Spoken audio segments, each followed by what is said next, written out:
నాగమణి, ఇప్పుడు గంగారం వాళ్ళ తండ్రి కూడా వచ్చారు మనతో మాట్లాడడానికి. మనం పిలుద్దాం. గంగారం, రండి.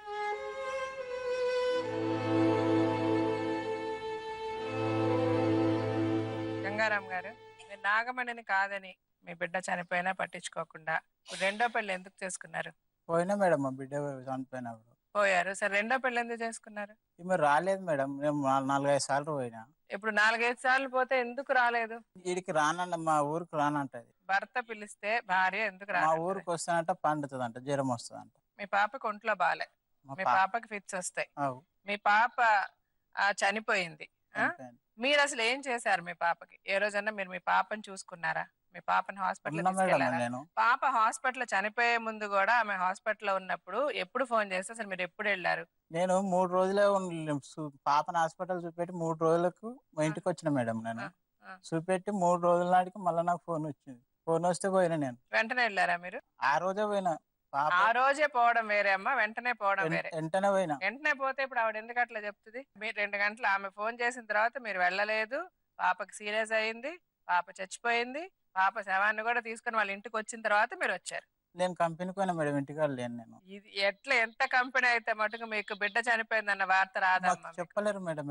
ఎవరు చెప్పకుండా ఉంటారు చెప్పండి? మేము ఫోన్ కొంటాం కదా మేడం. మీ మనసాక్షికి తెలుసు మీరు నిజం నా చెప్తున్నారా నా- అబద్ధం మన చెప్తున్నారా? బిడ్డ మీద ఒట్టే చెప్తున్నా మేడం, నిజంగా నాకు తప్పు. తెలియదు. మీరు మీ బిడ్డని ఏ రోజన్నా చూసుకున్నారా?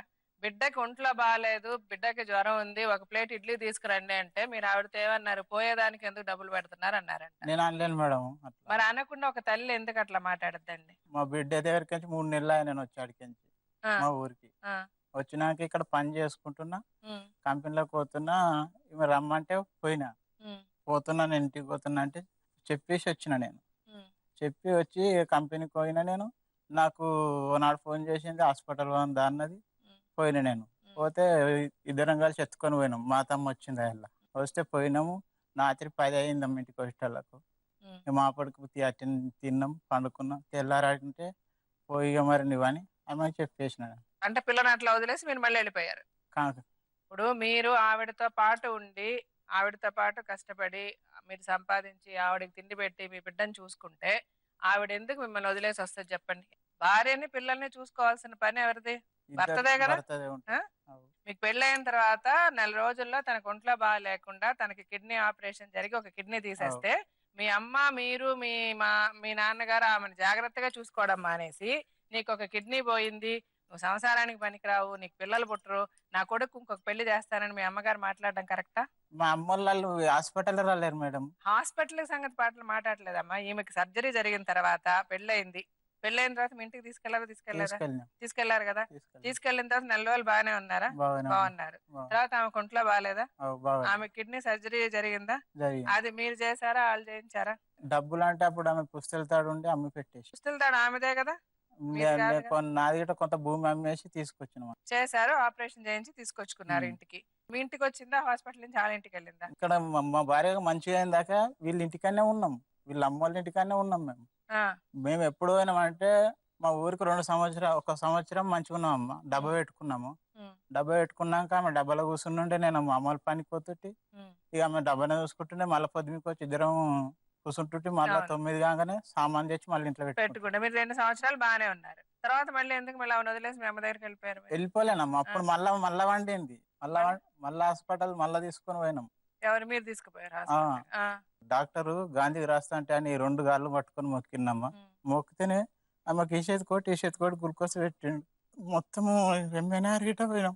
బతక అని చెప్పారు అంతా. ఎవరు బతకరని? వాళ్ళు డాక్టర్లు అంటే మళ్ళీ మా మామూలు అన్నారు ఇంటికి ఉంటావా అంటే ఇంటికి ఎందుకు వద్దుగిద్దు, సంగారెడ్డిలో మంచి డాక్టర్ ఉన్న ఆమె దగ్గరకు పోదామని తీసుకుపోయినాం.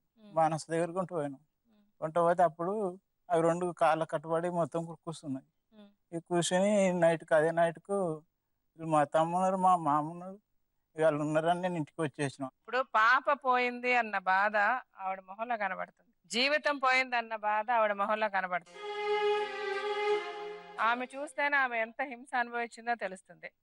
మీకు ఆమెను చూస్తే అనిపించడం లేదా? పాప చనిపోయింది, కదా.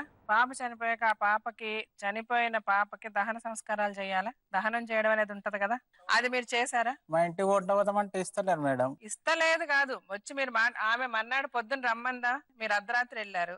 రాత్రి పూట మీరు వెళ్ళినప్పుడు ఆమె ఏమనింది? సరే, మిగిలిన వాళ్ళందరూ కాదు, కోపంలో బాధలో అత్తగారు అంది, నువ్వు చూడలేదు చేయలేదు అన్నది ఓకే, వదిలేసేయండి. ఫస్ట్ ఆఫ్ ఆల్ అత్తగారు మామగారు రాలేదు, మనవరాలు పోతే మీ అమ్మ నాన్న వచ్చారా? మీరు వెళ్ళారా అండి? మీ మనవరాలు చచ్చిపోయినప్పుడు చూడడానికి మీరు వెళ్ళారా పెద్ద ఆయన? మా కొడుకులు వచ్చారు. మా కొడుకులు కాదు, మీకు మనవరాలు కాదమ్మా. జ్వరం వచ్చి పండుగ మీకు జ్వరం వచ్చిందా? మీ మీ ఆవిడకి?